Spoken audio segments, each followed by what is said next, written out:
지금은 아는 것이 힘이다. 시간입니다.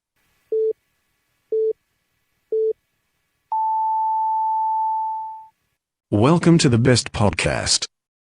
Knowledge is power.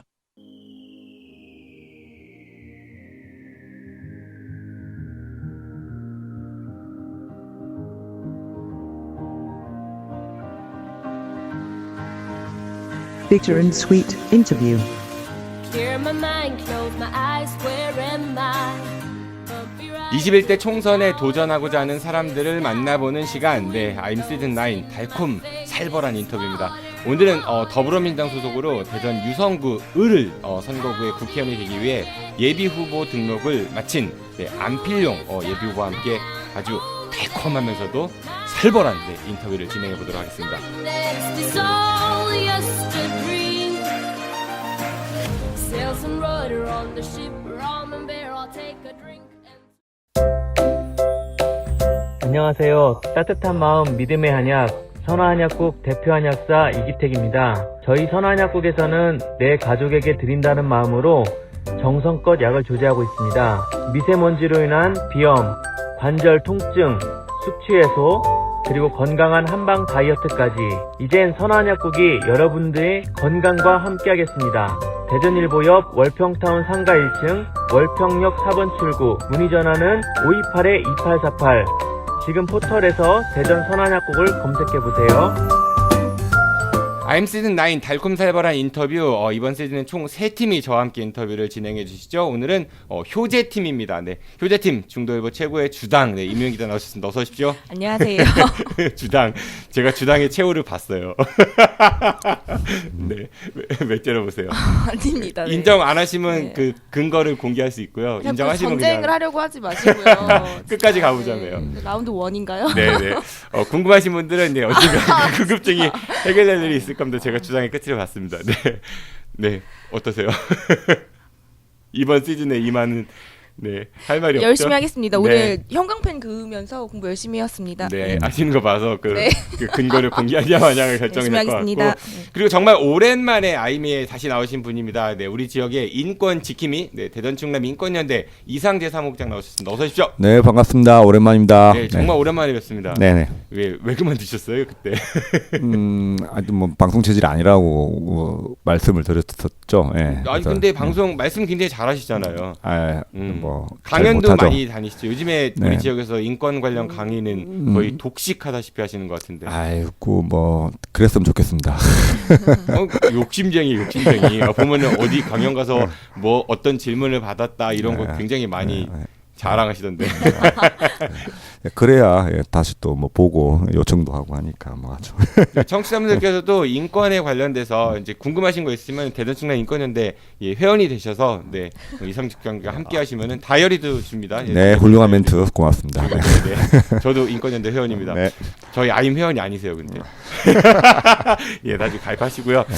오늘의 주인공이십니다. 드디어 대전 유성구 을에 이제 도전장을 내미신 더불어민주당 소속 안필용 예비후보십니다. 어서 오십시오. 네, 안녕하세요. 안필용입니다. 네, 반갑습니다. 네. 안경을 벗으셨네요. 눈이 잘 안 보여가지고 안경 쓰면 노안이 와서. 슈퍼맨인 줄 알았어요. 우리 그 안필용 예비후보께서 좀 이렇게 낯선 분들이 아무래도 많으실 것 같아요. 지역에서 정치를 하셨던 분도 아니시고 우선은 간단하게 자기소개 좀 해보실까요? 저는 고향은 충남 부여입니다. 그리고 학교를 고등학교 때 대전에 올라와서 충남고등학교를 졸업을 했고요. 그리고 한남대에서 경제학과에 91학번으로 입학을 해서 여기 계신 이제 이상재 국장님하고도 같이 학교를 다녔었고요.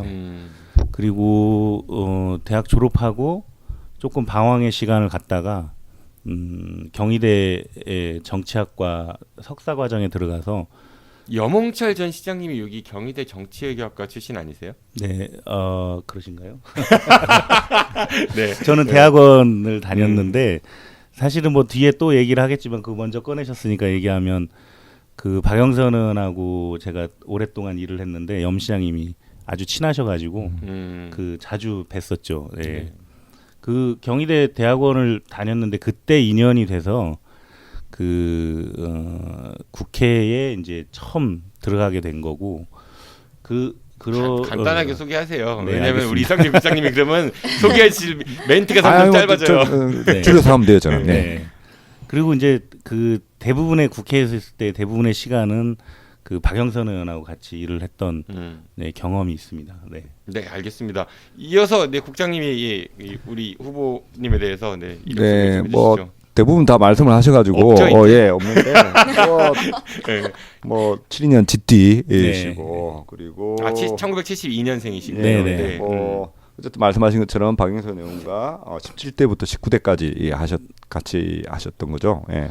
17, 18대를 했고요. 네. 19대 때는 잠시 대전에 와 있었고 그러시구나. 그리고 20대에 다시 박영선 의원하고 일을 했죠. 네. 하여튼 뭐 홍보니까 이것도 꼭 말씀을 드리면 문재인 대통령 후보 선대위 통합정부추진위원회 팀장 그리고 한국생명과학연구원 정책전문위원 근데 이거 뭐 이런 보면서 것들을 뭐 예. 좀 궁금했는데 생명위원회에서 정책 전문위원은 어떤 일을 하는 건지 생명과학연구원. 이게 전체적인 이력이랑 조금 그냥- 튀는 거 같아서 네. 그냥 그- 저기 한 줄 써주라고 주는 명예직 아니에요? 네. 그- 궁금합니다. 조성찬 명예 태권도 5단이에요. 명예 5단 처음 봤어.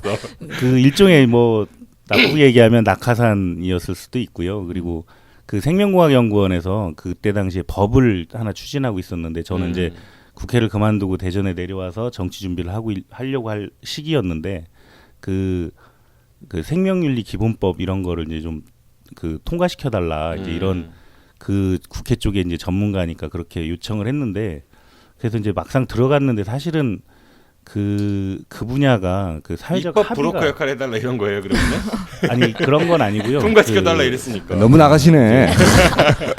이제 조언을 해달라는 거였는데 근데 제가 가서 보니까 이건 통과될 상황은 아니더라고요. 사회적 합의가 있어야 되는 부분이라서 그래서 그냥 뭐 국회 관련된 일들 있을 때마다 조언해주고 뭐 이런 역할. 수당 나와요 그러면은?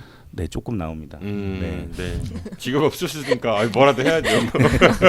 네, 알겠습니다. 뭐 네. 그리고 중요한 게 이제 육군 이병 소집 해제인데 네. 이게 이건 좀 설명을 좀 해주셔야 될 것 같아요. 예. 그 제가 원래 신검에서는 현역 1급 판정을 받았는데 그 학교 다닐 때 아버님, 그러니까 고3 때 아버님이 이제 위암 수술을 받으셨는데 위암 말기셨어요. 그래서 그 군대를 갈 수 있는 상황이 아니어서 언제 돌아갈지 몰라서 계속 있다 보니까 대학교 4학년 때 이제 아버님 돌아가시고 아버님 돌아가시니까 그게 72년생까지만 있는 제도였더라고요. 나중에 보니까 부선망 독자라고 그래서 그래서 이제 방위가 되는 거예요. 그러니까 아버님이 먼저 돌아가신 그런 유일한 독자라서 돌아가시고 난 뒤에 그 면사무소에서 연락이 왔더라고요. 그래서 부선망 독자 사유가 있으니까 잠깐 와보라고 그래서 갔더니 신청을 하라고 그래서 신청을 해서 이제 6개월이 됐죠. 근데 방위 제도가 없어지고 난 뒤에 입대를 해서 저는 이제 공익근무요원으로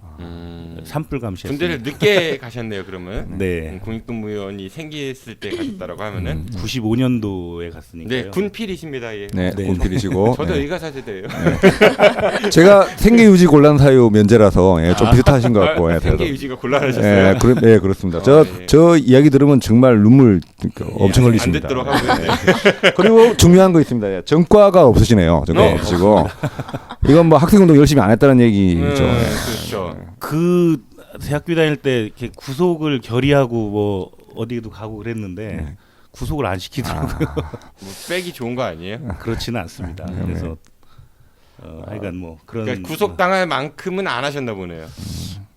뭐 그런 거 그렇게 되는 건가요? 살짝 발만 담그는. 아무래도 좀 그 학생운동 쪽에서도 조금 이제 좀 세력이 좀 약한 쪽에 있다 보니까 열심히 해도 좀 위에서 좀 안 알아주신 거 아닌가 하는 생각 들기도 하고. 그렇죠. 그런 것 좀 있는 것 같고. 네, 그리고 재산이 본인이 3억 5천만 원인데 배우자와 직계 좀비송 아직 파악을 못했다. 엄청나게 많다는 거죠. 그런 건 아니고요. 그 장인어른이 그 조그만 사업을 하시는데 그 이제 와이프가 거기에 이제 그 연계돼 있어서 좀 복잡하더라고요. 그래서 좀 정리를 해달라고 그랬는데 그 본인도 이제 정리를 하려면 시간이 좀 걸린다 그러더라고요. 그래서 그러니까 공식 후보가 되시면 공천을 받으시면 나중에 어차피 이건 공개를 하셔야 되니까. 네, 공개를 해야 되니까 뭐 제가 뭐 본인 명의로는 3억 5천 정도 있다는 거잖아요. 뭐 그렇죠. 뭐예요? 3억 5천 대요? 집 한 채입니다. 네. 집 한 채가 얼마나 이명 기자 집 있어요? 없습니다. 갑자기. 어디 사세요? 유성의 아파트? 아 지금 유성에 있는 집은 새를 살고 있는 거고요. 음. 네, 그 집이 하나 서울에 하나 있어요. 오 서울인데 3억 5천밖에 안 돼요? 조그만한 거라서. 아무리 작아도 네, 그렇게밖에 안 서울에서 되더라고요. 3억 5천이면은 큰 건 몇 평인데요? 23평? 그럼 그렇게 그렇게 작진 않은데. 네. 되게 이제 네. 공시지가로 신고하니까. 네. 예, 뭐 그렇고 좀 너무 올랐어요? 원래 방송이 이렇게 물어보는 게 현실적인가요? 좀 올랐어요? 아니 공시지가하고 실거래가가 별 차이가 없더라고요. 아, 그래요? 예, 예. 근데 원래 이 방송이 이렇게 깊게 들어갑니까? 예, 너무 이런 재산 이런 거 재밌잖아요. 너무 오랜만이라 재산 이런 거 재밌는데. 제가 좀 당황스럽네요. 그러니까 어쨌든 본인 명의의 이제 서울에 집이 작은 20몇 평짜리 네. 아파트인가요? 다세대인가요? 아파트요. 아파트가 하나 있으시고 예, 사모님하고 그다음에 뭐 자녀분들은 아직 네. 재산이 없을 것 같고 네. 예. 예, 여기까지가 이제 기본적인 우리 네. 저 안 후보님의 예를 들면 소개 정보인 것 같습니다. 네. 네, 고생하셨습니다. 뭐 이 관련해서 이명 기자님은 뭐 물어볼 거 없으시죠? 네, 예, 없습니다. 궁금한 게 별로 그 이력이 생각보다 이렇게 많지가 않으셔가지고 네. 보좌관 하면 재밌어요. 그 드라마에 보좌관 다루는 거 많이 나왔잖아요. 예전에 어셈블린가 이런 드라마도 있었고 요즘에 최근에 이제 이정재 네. 씨가 연기를 했죠. 안 어울려요. 네.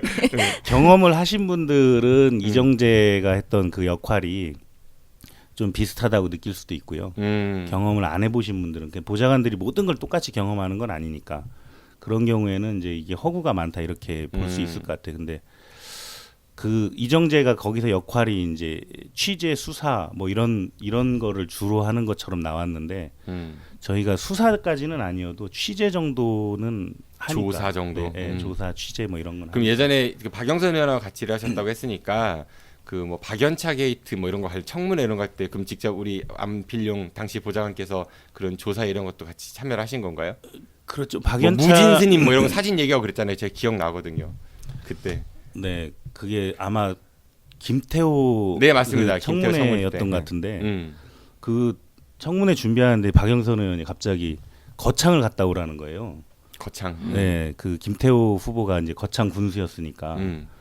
그래서 거창을 갈 수는 없고 그래서 당에 요청을 해서 그 거창에 있는 당 그 열혈 당원들 이런 사람들 전화번호를 좀 달라고 그래서 통화를 좀 하고 그러다 보니까 그 김태호 후보자의 여러 가지 얘기들이 나오더라고요. 그래서 그걸 바탕으로 해서 조사를 하고 그러다 보니까 뭐 조금 안 밝혀졌던 것들도 밝혀지고 이렇게 되면서 그 결정적인 건 사실은 그때 당시에는 이제 그 박연차 씨가 소유하고 있던 골프장에 그 주방장이 제보를 해서 그래서 이제 낙마를 하게 됐는데 그 과정에 밝혀지지 않았던 것들을 밝혀서 조금 압박하고 그랬던 과정들이 그때 그 조사를 담당했던 보좌관이었다 이런 얘기신 거잖아요. 네, 네, 어우 네, 신기하다.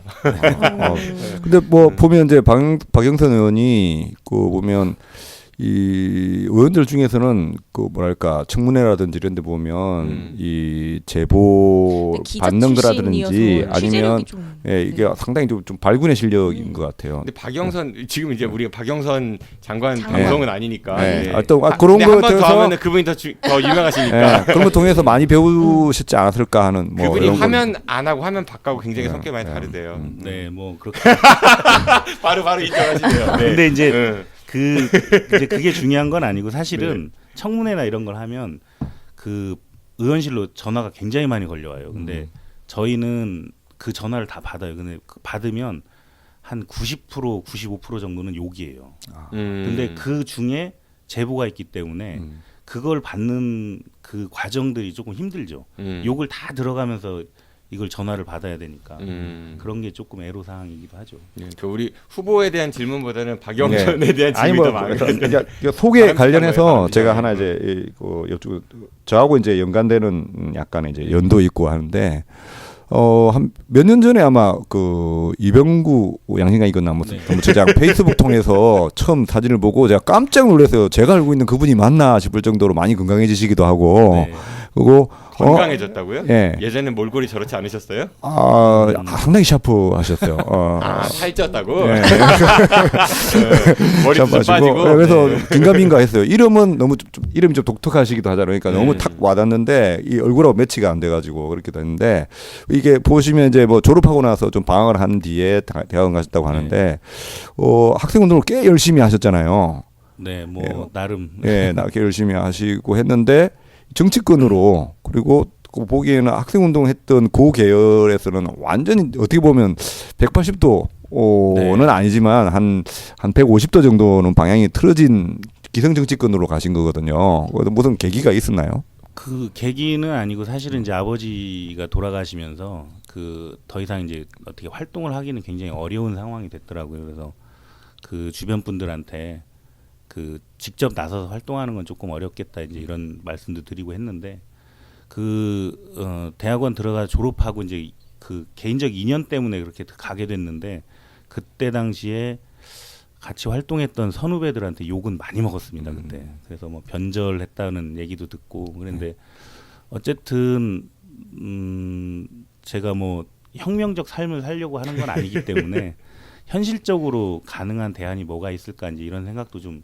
있었던 것 같고요. 근데 그게 왜 변절이에요? 그 옛날에 학생 운동하다가 기성 정치권으로 간 정치인들 지금 많이 있지 않나요? 좀 폐쇄성도 있어서 네, 그런 네, 것 같고요. 네. 그리고 또 뭐 NL 계열이셨어요? 혹시 말씀하신 아닙니다. 것처럼? 아닙니다. PD 계열. PD 계열이셨어요? 그러니까 그래서 예를 들면 NL 계열은 뭐 되게 보면 이제 뭐 임종석 뭐 이런 양반들이 해서 뭐 젊은 피부터 해가지고 이제 이렇게 되는데 이 지금 안필용 후보님이 있는 그 학생운동 그룹에서 기성 정당에 들어온 경우가 별로 많지가 않아서 제가 예를 들면 좀 오해다 해서 한번 여쭤본 그렇죠. 겁니다. 네, 변절하셨고요. 네. 제가 오시는 우리 출연자분들한테 그 점을 봐드리거든요. 네. 그러니까 제가 생년월일 실제 양력 음력 구분해서 알려달라고 네, 했잖아요. 네, 그래서 네. 올해 토정 비결을 좀 봤어요. 우리 후보님 거를. 네. 또 올해 이제 선거가 있는 해니까 중요할 것 같아서 제가 토정 비결을 좀 봤는데 총 운이 어떠냐면요. 긴 시간을 일관되게 노력하고 성실하게 본분을 다할 수 있는 만큼 지구력도 돋보인다고 하고요. 자신이 희생하고 타인을 행복하게 할 수 있다면 그걸로 만족감을 느끼면 된대요. 역시 좀 애매합니다. 별론데? 네, 타인이 행복할 수 있대요. 네, 네. 이번 연도는 평안과 안정을 누리면서 여유로운 생활을 영위할 수 있는 좋은 운의 흐름에 놓이게 된대요. 이전까지 만끽하지 못했던 즐거움과 휴식의 시간들이 많이 가지게 될 것입니다. 좋은 거 아니에요? 좋은 거? 네. 뭐 좋을 수도 있고. 네. 사람들을 만날 때 과연 자신에게 얼마만큼 진솔한 마음을 갖고 있는지 판단하는 습관을 배우게 될 것이니 사람 보는 안목이 키워지는 계기가 될 거래요. 두루두루 무난하면서 안정적인 한 해가 될 것이라고 합니다. 네, 판단을 잘 해보시고요. 네. 2월이 중요하죠. 경선이 있으니까. 2월 말 3월 초쯤 될 네, 그래서 겁니다. 2월 운세도 봤어요. 네. 이동 운이 좋대요. 네. 무리하다 싶은 생각이 들어도 기회가 온다면은 도전해 보시래요. 직업과 사업도 괜찮은 기운이 들고 연관된 일이라면 더없이 좋은 기회가 될 수 있대요. 네. 이거 좋네요. 색다른 네. 경험을 포기하지 않는 시기가 되었으면 좋겠대요. 경험을 포기하지 말라고 했지 된다는 얘기는 없습니다. 네. 4월 운세입니다. 만약에 본산에 가시게 된다고 하면 4월 운세. 고통이나 어려움은 당신이 회피하려 들 때 도리어 더 커진답니다. 벗어나려 하지 마세요. 어떤 사주에나 있는 것들인 만큼 이겨내실 것만 주어지는 것들이래요. 네. 이렇게 대충 좀 제가 토정 비결을 봤습니다. 네. 찜찜하시죠? 뭐, 이렇게 정기현 의원보다는 조금 덜 확실한 그런 맞는 건 아니지만 네. 조금 그렇네요. 네. 정기현 의원이 사퇴하셨잖아요. 후보 네, 아니에요? 출마를 안 불출마 선언하셨죠? 네. 좋으시죠? 그렇지는 같은 않습니다. 지역구라서. 네.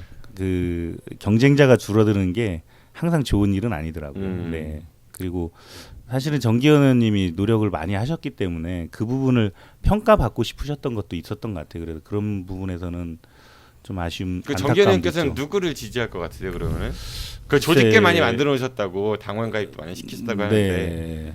이제 후보들이 정기현 의원을 설득하는 노력들을 하겠죠. 네. 안필용 그 후보께서 정기현 의원에게 한마디 지금 음성 편지 제가 해서 그것만 딱 따서 전달해 드릴게요. 네, 그동안 LPG 깔아가지고 네, 큐. 그동안 너무 고생 많으셨고요. 그 같이 끝까지 갔으면 좋았겠다는 생각이 한편 들기도 하고 그리고 그렇게 포기를 하시게 된 불출마를 하시게 된 거에 대해서 상당히 위로의 말씀을 드리고 싶습니다. 잘 못하시네. 저 같으면 기현이 형 사랑해요. 함께해요 우리 뭐 이런 거 해야 되는 거 아니에요? 네. 그런 거에 제가 좀 약한 것 같아요. 네, 알겠습니다. 본인이 생각하는 본인의 가장 큰 장점이 뭐예요? 딱 하나. 딱 하나.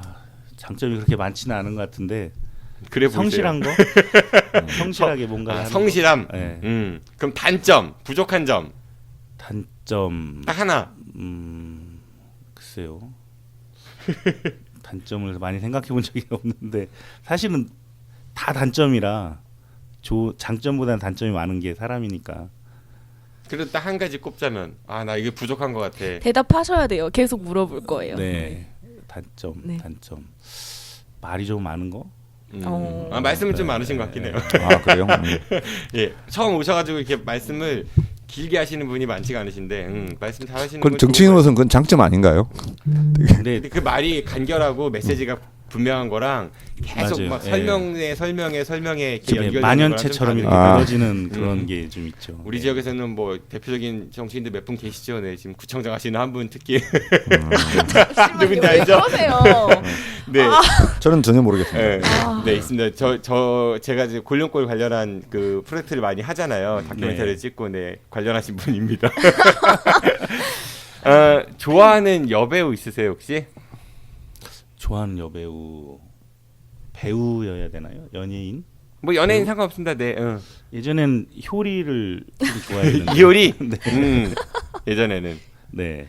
근데 지금도 여전히 좋은 것 같아요. 이효리 네. 씨를 좋아하신다. 네. 왜 좋아하세요? 이효리 씨가 왜 좋으세요? 한참 활동할 때는 이뻤고, 그리고 지금은 이제 살아가는 게 또 이쁜 것 같아요. 살아가는 모습이. 그래서 좋은 것 같아요. 너무 정답만을 말씀하시는 것 같은 느낌이. 아니 진짜로 또 한 명 있다면 제가 네. 백지영도 되게 좋아하거든요. 백지영 씨. 네, 근데 백지영 한 소절만 해줘보세요. 노래 잘 못해요.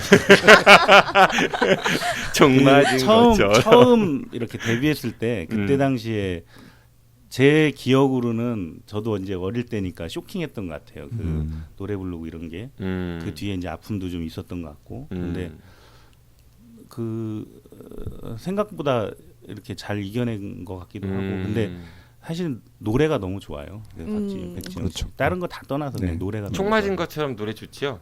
네, 좋은데 모릅니다. 모르세요? 총 맞은 것처럼 그거 이거를? 아니에요. 그거 그냥 가사만 같아요. 그래요? 이 노래 제목이 뭐예요, 그러면? 총 맞은 것처럼 맞는데. 그렇잖아. 방금 엎드린 거는 그 노래가 아니라고요. 예? 해보세요. 가슴이 너무 아파. 맞아요. 가사만 맞다니까요. 알겠습니다. 네. 술 하십니까 혹시? 술 합니다. 네. 담배는 하세요? 네? 담배는 끊었습니다. 이분도 지방세 별로 기여를 안 하시는군요. 걸그룹 아는 걸그룹 있으세요? 이름을 아는 걸그룹, 그러니까 이름만 아는 거 말고 멤버들을 아는 걸그룹은 없는 것 같아요. 네. 피디님도 없죠? 저요? 저 있어요. 저 이제 소녀시대. 소녀시대 다 아세요? 태연. 알겠습니다. 네. 네. 그 롤모델 정치인을 저희가 좀 사전에 여쭤봤었잖아요. 네. 그러니까 그 기술한 내용에는 박영선 장관 같은 정치인이 되고 싶다고 하셔놓고 그 다음에 롤모델 정치인을 물어보니까 노무현 전 대통령과 이낙연 총리를 얘기하셨거든요.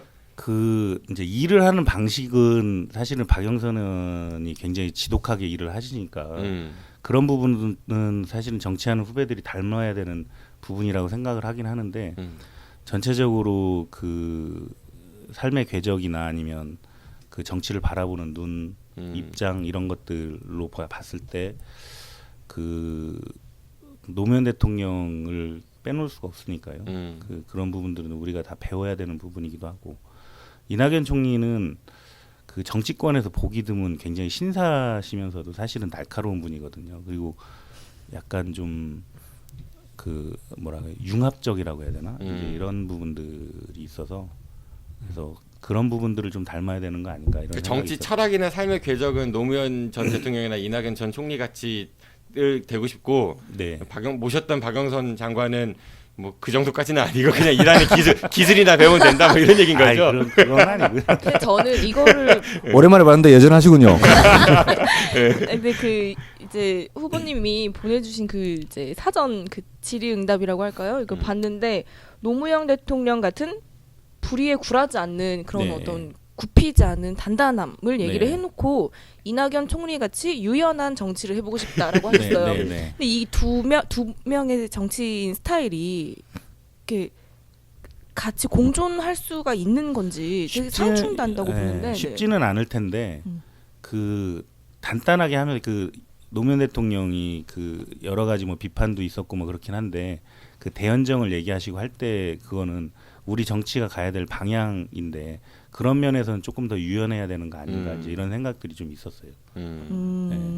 그러면 이분들은 어때요? 그 지금 노무현 전 대통령, 이낙연 전 총리, 박영선 장관 얘기를 하시니까 이상민 의원은 어때요? 아이 그 제가 평가하기 좀 그렇죠. 평가할 가치가 없다? 아이 그런 건 아니고 제가 개인적으로 또 동문 선배님이라 그 함부로 말할 수 없습니다. 선배만 아니라면 뭐 이거 뭐예요? 그렇진 않고요. 네. 박병석 의원은 어떠세요? 네. 뭐 아니, 지역에서 뭐 이상민, 박병석 이런 분들도 4선, 5선에 이런 분들도 있는데 굳이 노무현, 이낙연, 박영선 얘기하니까 여쭤보는 거예요. 아이고 뭐 제가 동문 지역에 선배를 제치고. 계신 분들 이렇게 말하기는 좀 곤란합니다. 근데 뭐 저한테 물어봐도 뭐 롤 모델로 박병석 어제 뵀어요. 이상민 하기는 좀 뵀는데, 그런데. 제가 이제 국회의장이 되면 하면서 뭐 질문해 주시더라고요. 네. 근데 뭐 네. 그렇지 않을 것 같은데. 이게 절대 연결된 얘기는 아닙니다. 청취자분들 오해하지 마십시오. 예, 이런 정치는 되지 말자. 누구 있습니까? 그 제가 이제 거기에 답변을 했던 거에는 그 사람으로 특정하기는 좀 많을 것 같고요. 그 근데 이제 많은 사람 중에 몇 명만 얘기해 주세요. 삐 처리해 드릴게요. 아유 좀 그렇고. 삐 처리해 드릴게요. 얘기해 주세요. 예. 근데 그 누구? 그 자유한국당 의원들 뭐 중에 대체로 그렇죠. 그쵸, 뭐. 네. 뭐 예. 그 이제 지금 제가 네. 말씀드린 분들도 해당돼요? 뭐 거의 대부분 네. 일러야지. 네. 이제 그 이제 그런 이제 막말하고 뭐 이렇게 좀 사람들 부끄럽게 하는 사람들이 이제 좀 싫기도 하고 그리고 그렇게 되면 사람들이 정치를 너무 싫어하게 되니까. 근데 또 한편으로 보면 그 자기 논리의 그런 완결성을 위해서 이렇게 궤변을 하는 사람들이 좀 있어요 정치권에. 예를 들어서 많죠 뭐 그 뭐 지금 떠오르시는 분 대표적으로 뭐 저기 인천의 민모 뭐 이런 분들 이상한 논리를 대서 막 이렇게 그걸 이제 그렇죠. 끌고 가잖아요. 그래서 그렇게 그러니까 사실은 그렇게 하는 게 그 별로 이렇게 좀 국민들한테 정치를 좀 나쁘게 보게 하는 요인인 것 같아요. 그래서 정치인들이 막무가내로 자기 주장만 한다 뭐 이런 것들이 대체로 그런 측면에서 나오는 게 아닌가. 그래서 별로 그런 스타일은 담고 싶지 않은 그런 스타일입니다. 우리 이상재 국장님이 아까도 말씀하셨지만은 학생 운동을 하시다가 잠시 방황을 하시고 대학원에서 정치학을 전공하신 다음에 이제 정치권에 입사를 하신 거예요, 그렇죠? 네, 보좌관으로 네. 일을 하신 거니까 거기도 이제 공무원인 거잖아요, 그렇죠? 네, 결정직 네, 공무원 네, 뭐 네. 이런 거죠. 그러다가 이제 본인이 선출직 공무원이 되고자 이렇게 도전을 하시는 겁니다. 네. 왜 국회의원이 되시고 싶으세요? 진짜로 그 질문을 받고 사실은 사석에서 지난번에도 그 질문을 받고 제가 고민을 많이 했는데 항상 그 질문이 머릿속에 있더라고요. 근데 개인적으로 보면 국회의원을 해보고 싶어서 나온 거라고 하는 게 더 솔직한 대답이에요. 근데 돼서 뭘 할 거냐에 대한 고민은 사실 그렇게 많이 있었던 것 같지는 않더라고요. 그래서 계속 질문을 주시고 하니까 계속 그 머릿속에 이렇게 잔상이 남아 있어요.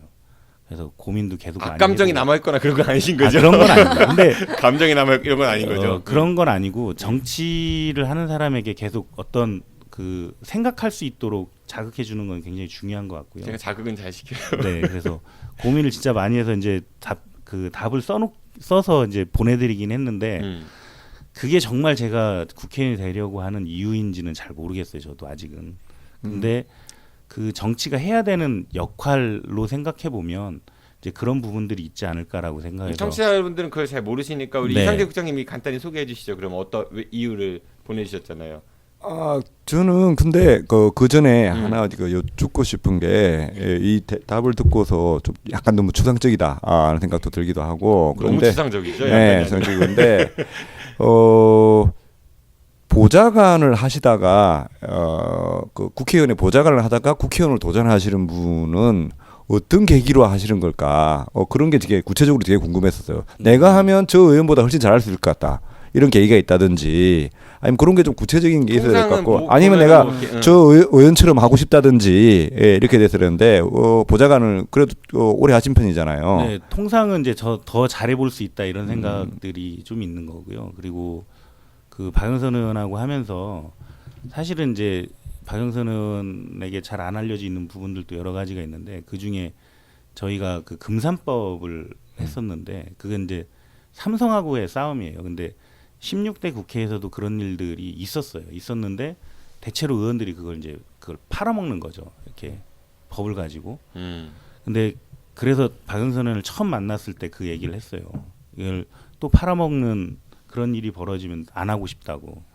근데 그걸 굉장히 잘 지키시더라고요. 그래서 정말 잘 싸웠고 그 나중에 이제 노무현 대통령 퇴임하실 때 박영선 의원을 따로 불러서 청와대에 불러서 재벌 문제만큼은 박영선 의원의 얘기를 들었어야 됐었던 것 같다. 이제 그런 말씀도 하셨다고 그러던데 이제 그런 부분들을 보면서 이게 국회가 갖는 일종의 이제 그 뭐라고 해야 정의, 공정 이런 부분에 대해서 그동안은 없었던 게 조금 많이 만들어진 게 아닌가 이런 생각도 들고 그리고 한편으로는 이제 제가 정치학 전공하면서 생각했던 것들 중에 정말 공익적인 정치인은 없을까라는 고민을 좀 했었어요. 근데 사람이 어떻게 100% 다 공익적일 수는 없겠죠. 근데 그나마 그래도 조금 더 근접해 가는 사람 그런 정치인들이 좀 있었으면 좋겠고 저도 그런 역할을 한번 해보고 싶다 이런 생각도 좀 있었고 그랬죠. 근데 이제 후보께서 보내주신 거 한번 소개를 해줘 보세요. 우리는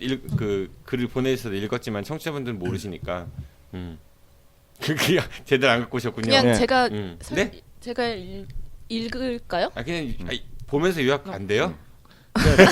방송을 그렇게 해놓고 그러니까 일단, 제가 네. 두 가지를 네네네. 써서 했는데 하나는 정치 구조에서 중앙 집권화된 얘기를 썼고 하나는 그 정치의 사법화에 대해서 써서 보내드렸는데 그러니까 중앙 집권화된 정치 구조를 하면 지역의 정치가 중앙에 너무 예속되어 있는 구조를 좀 바꿔보고 싶다 이 얘기신 거죠. 그렇기도 하고 그런 것의 근저에 사실은 예산 구조가 자리 잡고 있는 게 아닌가. 그리고 이걸 너무 기재부가 다 쥐고 하기 때문에 여지가 없어요. 그리고 뭐 많이 알려진 얘기지만 그 세입의 한 60%는 지방인데 그 쓰는 거는 이제 중앙 정부가 다 쓰게 되고 이제 지방은 보조금, 교부금 뭐 이런 형태로 해서 내려오니까 그 지금 문재인 대통령 어떤 공약 중에도 지방 분권해서 굉장히 지금 이제 많이 정책을 하고 있음에도 불구하고 지자체에서는 계속 엄청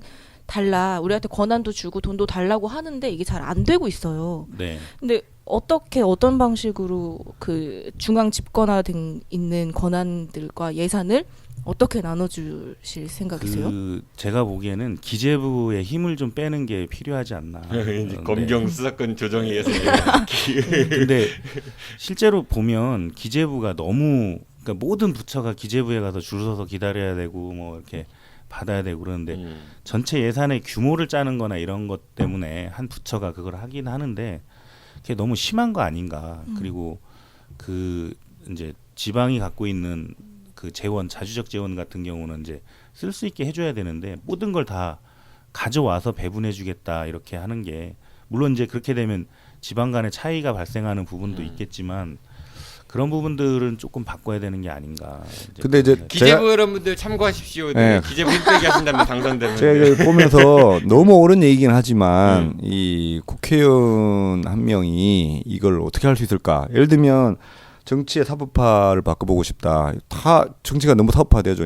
자고 일어나면 맨날 뭐 검찰 정치의 사법화라 하면 여기서 검찰 가서 고소하고 고발하고 정치인들이 그러는데 협상이나 타협은 안 하고 이건 만약에 안필용 의원님이 후보님이 의원이 된다고 해서 안필용 의원님이 잘한다고 해서 되는 게 아니고 상대편도 바꿔야 되는 그런 정치 문화의 어떤 그 전체 질인데 요걸 그 국회의원이 되고자 하는 이유로 한 것은 너무 추상적이지 않은가 하는 뭐 그러니까 들고. 저도 그 추상적이라는 거에는 동의하고 그리고 그 어쨌든 근데 이걸 바꾸지 않으면 그 사회가 점점 이제 진영 논리로만 계속 갈 수밖에 없고 모든 걸 이제 검찰에 뭐 갖다 줘야 되고 뭐 이렇게 돼 버리면 그 사회적으로는 사실은 그 타협이나 이런 거 뭐 대화 이런 건 실종될 가능성이 매우 높다 이런 생각들이 있어요. 그래서 제가 이제 얼만큼 더 그 역할을 할 수 있을지는 모르겠지만 그런 거에 대해서 그 문제 제기도 하고 그 계속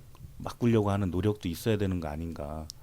근데 지금 우리 정치권이 참 그 이제 막 몸싸움하고 국회에서 국회 선진화법을 그래서 만든 건데 결국엔 또 그것 때문에 지금 또 뭐 경찰 조사받고 이제 이번에 뭐 약식 기소되고 이렇게 된 거잖아요. 네. 이 보면서는 어떠세요? 이게 가능하실 것 같아요? 지금 말씀하신 게? 그 단시간에 해결될 것 같지는 않아요. 근데 이제 제가 해야 되는 긴 호흡으로 보고 가고 싶다는 얘기인 거잖아요. 그 다짐해서 다선이 되고 싶다 이 얘기인 거잖아요. 그런 건 아니에요. 그런 건 아닌데 그게 아니에요? 제가 이제 그런 부분에 기여할 수 있는 부분을 찾아야 되고 그 제가 아직 정확하게 그거 해결할 수 있는 답이 뭐냐라고 하면 제가 답을 드릴 수는 없겠지만 그런 거에 대해서 노력을 하고 해야 된다 이런 생각을 알겠습니다. 갖고 있어요. 네. 첫 번째 나온 게 그 말씀해 주신 게 예산 구조를 뭐 세입 있는 곳에서 이제 세출로 이제 바꾸는 일 이렇게 하셨거든요. 이건 어떤 얘기인 거죠? 그 이제 아까 말씀드렸던 것처럼 중앙 집권화되어 있는 예산 구조 이거를 이제 바꾸는 건데 이걸 한꺼번에 바꿀 수는 없을 거예요. 그러면 이제 그 지방에서 걷어들이는 그 이제 세금을 지방에서 쓸 수 있게 자율권을 주는 뭐 이런 것들부터 시작을 해야 될 것 같고요. 그 이제 완전히 이걸 다 바꿀 수는 없겠지만 그런 노력은 이제 시작을 해야 된다. 이미 그전 국회에서도 그런 노력이 계속 있었는데 그 뭐 때문에 막혔던 거예요? 그러면 노력이 있었는데 제대로 안 되는 거는 기재부가 안 놔주는 거죠. 그리고 이제 기재부가 막강한 권한이 있으니까 이제 의원들은 또 지역구 예산을 따야 되고 그럼 기재부하고 싸우기가 어려워지고 이제 이렇게 되는 거죠. 그럼 국회의원이 되면 여기 상임위가 관련 상임위가 이건 이제 기재위가 네. 담당이고요. 그럼 기재위 가시고 싶다는 얘기인 거네, 그렇죠? 이것만 보면은 그 두 가지 두 곳을 생각해 보고 있는데 기재위와 그다음에 과방위 이렇게 생각을 하고 있습니다. 두 번째 과방위는, 얘기 나왔으니까. 네, 과방위는 이제 그 제가 선택한 지역구가 그 연구단지가 있기 때문에 가장 표를 의식해서 표도 그런데 네. 제가 다니면서 그런 얘기를 굉장히 많이 들었어요. 연구원들한테도 많이 들었는데 이거는 제가 미리 생각하고 온 건 아닌데 그 와서 이렇게 듣다 보니까 연구원의 문제 이런 것들이 여러 가지가 있더라고요. 근데 그 예를 들면 이제 그 연구원의 과제 평가를 할 때 100% 성공 뭐 이런 거를 한다는 거예요. 그래서 그러면 이제 100%가 안 되면 뭐 이렇게 사유서도 써야 되고 이렇게 되는데 한편 생각해 보면 100%가 될 수 있다는 거는 모방하지 않으면 새로운 걸 만들어내는 거가 100%가 될 수는 없을 것 같아요. 근데 그런 그 일종의 평가 구조 때문에 그 우리가 이제 전 세계의 기준을 제시하는 기술을 갖고 있는 게 없잖아요. 그러니까 그런 부분들이 그런 구조에서 시작된 게 아닌가 싶기도 하고. 그게 말씀하신 PBS라는 건가요? 그런 말씀하신 김에 이것도 그러니까 사실은 IMF 이후에 연구원들이 다 긴축 경영하고 이것도 사실은 기재부와 관련된 거거든요. 기재부가 예산을 갖다 틀어지고 기재부 여러분 참고하십시오. 안 틀어지면서 제가 연구원들 아는데 아무리 뭐 원장급이라고 해도 기재부에 뭐 중간 관리 들어오면 꼼짝을 못 하고 그냥 뭐 직사대접 하고 하는 게 그런 구조 때문에 한다고 하는데 PBS는 문재인 대통령이 그러니까 전전 떨어졌을 때부터 공약으로 해가지고 연구원들이 상당히 제 양반은 PBS도 언급하고 상당히 잘 안다 뭐 이런 얘기도 했었는데 PBS가 뭐의 약자예요? 약자까지 프로젝트 베이스 프로젝트 베이스 시스템. 베이스드. 네. 네. 네. PP입니다. PP. 네. 네. 죄송합니다. 그럼 어떻게 좀 네. 개선을 하실 생각이 그러니까 잠시 있는지. 이 설명을 하면은 연구원들이 그러니까 그 연구 과제별로 예산을 받아와서 해야 돼요. 네. 그러다 보니까 내가 할 수 있는 예산만 할 수 있는 프로젝트만 갖고 와서 해야 되는 거고 또 그 과제를 갖고 오지 못할 경우에는 그러니까 따오지 못할 경우에는 난 할 일이 없어지는 거고 뭐 이런 이제 그렇죠. 여러 그러니까 문제가 이제 뭐 있는 뭐 이런 환경에서 이 장기 연구 프로젝트라든지 뭐 노벨 평화상 이런 거, 노벨 평화상이 노벨 과학상 같은 경우는 뭐 네. 언감생심이죠 사실은. 그래서 이제 그런 그러니까 그 PBS를 완전히 폐지하는 게 사실은 더 맞을 것 같아요. 근데 당장 뭐 모르겠어요. 대통령도 공약은 그렇게 하긴 했는데 당장 폐지할 수 있는지는 좀 봐야 될 것 같고 순차적으로 줄여나가고 뭐 이런 부분들은 필요한 것 같고요. 아까 그 긴축 재정 말씀하셨는데 한마디 더 붙이면 이제 그쪽 지역에 그 IMF 때 이제 정년을 낮췄죠. 낮춰서 다시 그걸 이제 예전 정년으로 경기가 좋아지면 환원해 주겠다고 그랬는데 약속이 안 지켜지고 있다고 이제 그 불만들을 좀 갖고 계시죠. 근데 그 부분은 사실 청년 고용하고 이제 균형적으로 가야 되니까 전체 예산이 늘어나는 그런 걸 만들어서 가야 되니까 그런 면에서 보면 PBS나 이런 거는 그 연구원을 굉장히 저해하고 있는 제도가 아닐까. 근데 이제 되게 PBS를 폐지하자는 거는 이제 연구원들은 엄청 필요하다고 얘기를 하고 있는데 지금 정부도 필요하다고 얘기하고 그러니까 개선을 해야 된다고 얘기하고 이 지역구에 있는 지역구 의원 뭐 신용현 의원도 본인이 과학자 출신이니까 더 잘 알 테고 이상민 의원도 계속 공약을 했는데도 이게 안 되고 있어요. 그 뭐 한마디로 얘기하면 이제 기재부가 이것도 반대하는 건데요. 그리고 과기부가 사실은 제가 보기에는 자기 역할을 충분히 못 하고 있는 부분도 있다. 그리고 과기부가 사실은 더 나서서 이걸 해야 되는데 싸워야 되는데 오히려 과기부가 연구원들한테 이런 걸 더 강요하는 측면이 있으니까 그런 부분들이 잘 안 바뀌는 거죠. 근데 그러니까 기성 정치권들이 아직 못 해낸 거를 내가 들어서 한번 해보겠다 이런 네, 이런 그렇게, 포부신 거잖아요. 네, 그렇죠. 네. 이 짧은 거를 이렇게 길게 말씀하십니다. 세 번째 공약이 과학의 거리를 랜드마크로 만드는 일 이렇게 주셨거든요. 이거는 어떤 건가요? 제가 그 지역구 다니면서 그 제일 흉물스럽게 생각하는 것 중에 하나가 카이스트 그 다리에 그 과학자들 그 흉상을 올려놨잖아요. 근데 그걸 저기다 왜 올려놨을까 이제 그런 생각이 들더라고요. 사람이 걸어 다니는 것도 아니고 차 타고 다니는데 그 다리를 걸어 다니는 사람 별로 보지를 못했는데. 맞아요. 근데 한편으로는 과학자들이 그 1세대 과학자들이 여기 왔을 때 자기들은 자부심이 있었다고 저는 생각하거든요. 근데 그런 건 다 잊혀지고 뭐 이렇게 하다 보니까 지금은 정말 이렇게 그냥 월급쟁이 과학자 뭐 이렇게밖에 안 된 그런 부분들이 있어서 이걸 조금 그 자존심을 좀 살려주는 그런 것들이 필요하겠다. 그래서 그쪽에 IBS가 들어오는 데부터 시작해서 그 공동관리 아파트 또 그 대덕문화센터까지 그 공간에 과학의 거리를 좀 만들고 그리고 헐리우드의 뭐 배우들 그 거리처럼 그럼 이제 그거보다는 조금 다르게 해야 되겠죠. 그리고 아주 기초적인 과학적 체험 뭐 이런 것들도 필요하다면 이제 그런 것도 만들어야 될 뭐 거고. 미세먼지 흡입 체험 이런 거예요. 이게 새로운 기술을 이렇게 전시해 볼 수도 있고 뭐 이런 것들도 좀 필요할 것 같고요. 그래서 그 뭐 거기 신세계 백화점 들어온다는데 들어온 사람들이 쇼핑만 하지 않고 그런 것들도 좀 볼 수 있는 게 만들어지면 좀 더 낫지 않을까 그런 생각이에요. 그 지금 네. 대전시가 거기에다가 100억 투입해서 대덕과학문화의 거리를 만들고 있어요. 네. 그거랑 좀 차별점이 있는 거예요? 그게 이제 전 아직 그런 청사진을 보지는 못했는데 네. 그 100억 갖고 그거를 다 할 수 있을지는 잘 모르겠어요. 근데 그 기존에 이제 보통 해보면 그 이렇게 흉내만 내고 많은 경우들이 많거든요. 급공감. 네. 그래서 근데 이거는 정말 이게 토론도 많이 해야 되고 이 아이디어 갖고 계신 분들이 굉장히 많아요. 그런 분들의 얘기를 들어서 100억 안에서 해보겠다 이런 게 아니라 우리가 어떤 것들이 필요한데 여기 예산이 얼마가 필요하겠다 이렇게 거꾸로 접근해 보는 게 더 맞는 거 아닌가. 그럼 후보님이 그리는 어떤 모습이 있는 거예요?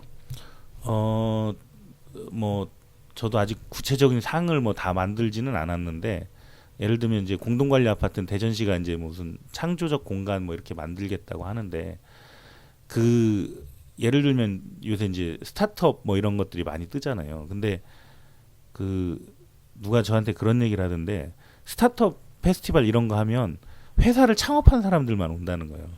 근데 실제로는 그런 문화가 있어야 된다는 거죠.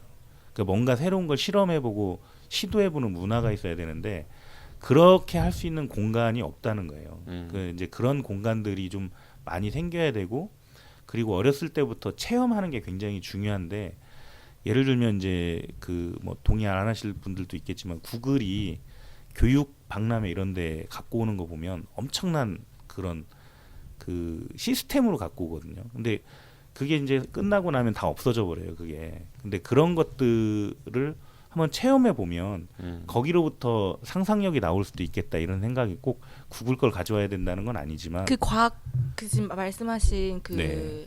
과학관부터 대덕 저기 맨 끝에 있는 대덕 과학 문화센터까지 그런 어떤 교육할 수 있는 공간을 만든다고요? 아니요, 교육하는 공간으로 다 가자는 건 아니고요. 그냥 예를 들면 공동관리 아파트 이런 데에는 그런 공간, 교육하는 공간, 체험하는 공간 이런 것들이 좀 있어야 된다고 생각하기도 하고. 그리고 이제 그 뭐 과학에 대한 뭐 역사 또는 그 이 연구단지를 빛냈던 과학자들에 대한 업적을 볼 수 있는 곳도 좀 있었으면 좋겠고 뭐 그런 대략 그런 정도 생각을 갖고 있어요. 조금 이렇게 또 구체적으로 어떤 이렇게 그리고 있는 게 있어야 되지 않을까? 없다고 하셨잖아요. 아까 자꾸 물어보시면은 네. 또 계속 네. 기억에 남아요. 네. 또 잔상이 남으세요. 네, 미천 나옵니다. 이게 네. 그거 다른 언론에서는 이런 얘기를 좀 하셨거든요. 그 유성 전민 구직 관평에 트램이나 모노레일 설치를 해야 된다 이런 아 이거 주장도 저도 하셨어요. 봤는데 모노레일은 네 갑자기 네. 아 그 이거 이제 여러 오랜 가지 고민 끝에 나온 아이디어야 아니면은 그냥 하신 거예요? 아니요 그 지역을 돌아다니면서 주민분들이 그런 요구를 굉장히 많이 하세요. 사실은 그 자기들 이렇게 섬 같다 이런 얘기 굉장히 많이 하시거든요. 맞아요. 차가 아니면 그 승용차가 아니면 못 다니기가 굉장히 불편하고 그래서 생각해 보니 원래 이제 그 트램을 만들 때도 그쪽에 어떤 그런 노선을 이제 깔겠다는 게 있었는데 결국엔 근데 다 사라져 버렸는데 그 과학 벨트가 이제 만들어지고 있잖아요. 그러면 과학 벨트까지 가는 또 사실은 교통수단도 있어야 되고 그런 측면에서 봤을 때 이제 정부가 이제 땅을 파지는 못하게 하니까 그러면 지상에 놓을 수 있는 설치할 수 있는 게 트램 또는 모노레일 이런 방식. BRT는 어때요? BRT는 제가 고민을 많이 해보진 않았어요. BRT에 대해서는. 근데 BRT보다는 조금 더 정시성이나 이런 것들을 더 갖출 수 있다면 그게 트램이나 아니면 모노레일이 아닐까 이런 생각을 조금 더 했고요. 전용 노선만 있다라고 하면은 그 정시성은 어느 정도 확보가 될 것 같거든요. 왜냐하면 네. 이 트램이나 모노레일 같은 거는 비용이 많이 들잖아요. 건설에 네. 또 뭐 예비 타당성 조사 이런 것도 뭐 같이 해야 될 수도 있고. 근데 BRT는 말 그대로 네. 버스 만들어서 노선 만들고 전용차로 만들어주는 거니까 돈도 많이 안 들고. 그 이제 어떤 수단을 쓰든지 간에 제일 고민되는 그러니까 지금 이거는 거는 트램이나 모노레일을 꼭 고집하는 게 아니라 이 네, 전민 네, 네. 구직 관평에 네. 그 대전 도심과 연결될 수 있는 그런 교통망이 좀 필요하다 이런 네, 얘기신 네, 거죠? 네, 그렇습니다. 근데 이제 자꾸 이제 정리를 못하고 저는 아이고 네. 당선되시면 저 보좌관을 쓰실 생각 있으세요? 네 그러겠습니다.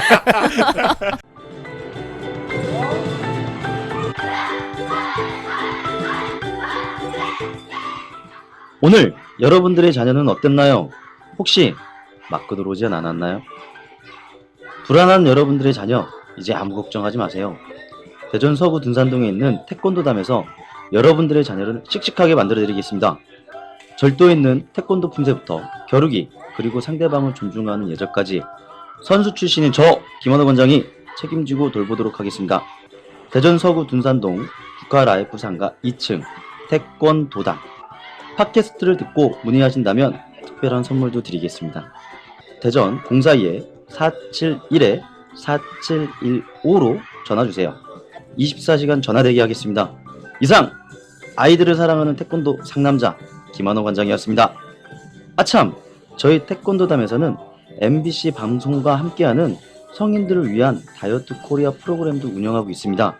즐겁게 살 빼고 싶으신 분들 계시면 꼭 연락주세요. 네, 지금까지 I'm 시즌 9 달콤 살벌한 인터뷰. 네, 다가오는 21대 총선에서 유성구 을 지역구의 국회의원에 도전하고 있는 더불어민주당 소속 안필용 예비후보 만나보셨습니다. 가시기 전에 꼭 이 말은 해야겠다 이런 거 있으시면은 마지막 기회 드리겠습니다.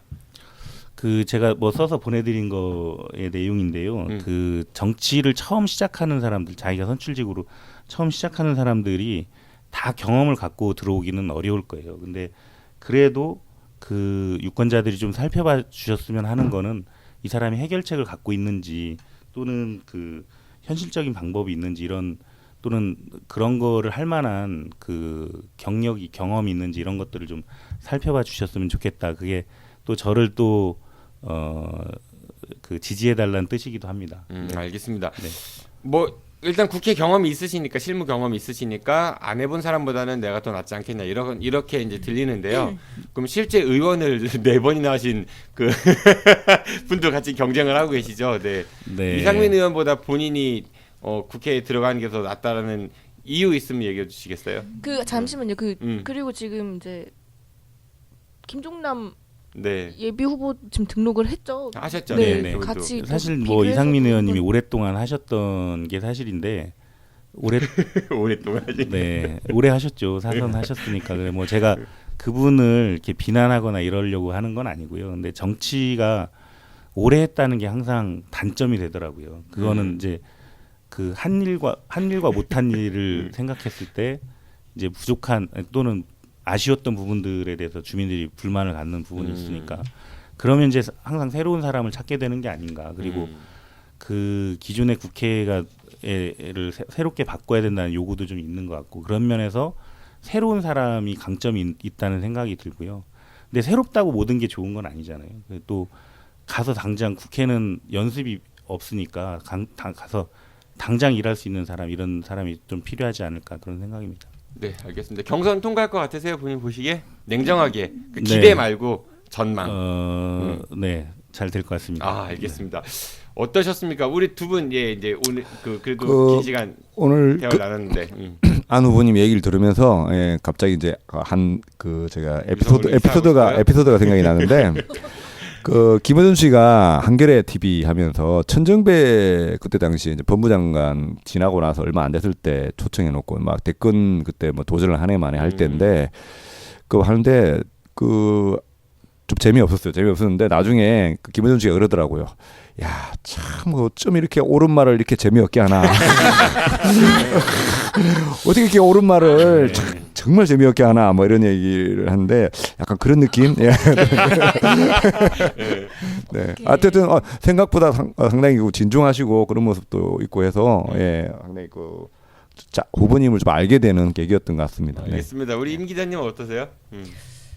며칠 전에 그 애트리에서 기자들 이제 간담회 끝나고 점심 먹으러 가는데 이제 그 사거리 그 TBC 대덕테크 비즈센터 앞에 사거리에서 인사를 하고 계시더라고요. 그래서 보면서 저분이 나랑 같이 방송을 할 그 분이구나 생각을 하고 오늘 이렇게 보내주신 자료 바탕으로 기사도 보고 하는데 뭐 잘 하셨으면 좋겠어요. 네. 근데 나 이제 열심히 열심히 하고 계시는데, 네. 저 잘하시고, 근데 무엇보다 이제 지역을 조금 더 알려고 하는 게 필요할 것 같고, 근데 되게 강점이라고 저도 생각을 한 부분은 진짜 바로 지금 국회에 가서도 바로 일을 할 수 있고 법을 만들 수 있고 이런 부분은 커뮤니케이션이 네트워크가 돼 있고 커뮤니케이션이 가능하다는 거는 강점이라고 생각을 해요. 근데 지역에 조금 더 많이 알고 좀 소리를 들어주셨으면 좋겠다는 생각이 들었습니다. 네. 잘 새기세요. 네, 알겠습니다. 그 부디 이제 진심으로 지역민들과 함께할 수 있는 그래서 이제 일부 조직으로부터가 아니라 많은 분들에게 관심과 사랑을 받을 수 있는 그런 정치인이 되셨으면 좋겠습니다. 혹시라도 여의도에 가시게 되면요, 저희랑 인터뷰 또 하실 거죠? 네. 불러주세요. 뭐 입 닫고 이런 거 없습니다. 네. 알겠습니다. 고생 많으셨습니다. 안녕히 가십시오. 네, 감사합니다. 두 분도 고생 많으셨습니다. 안녕히 가십시오. 고맙습니다. 어째 안필용이라는 인물에 대한 궁금증이 좀 풀리셨는지요? 네, 정치가 바뀌어야 우리들의 일상이 덜 피곤해집니다. 여러분의 보다 올바른 선택에 작은 도움이 되고자 기획한 I'm 시즌 9 달콤 살벌한 인터뷰. 다음 시간엔 대전 유성구 갑에 도전장을 던진 민중당 소속이죠 김선재 예비후보와 함께 달콤하면서도 또 살벌한 인터뷰 진행해 보도록 하겠습니다. 저들만 물러가겠습니다. 지금까지 진행의 정친호였습니다. 청취해주셔서 고맙습니다. 안녕히 계십시오. We shall be back. 네, 고생했습니다.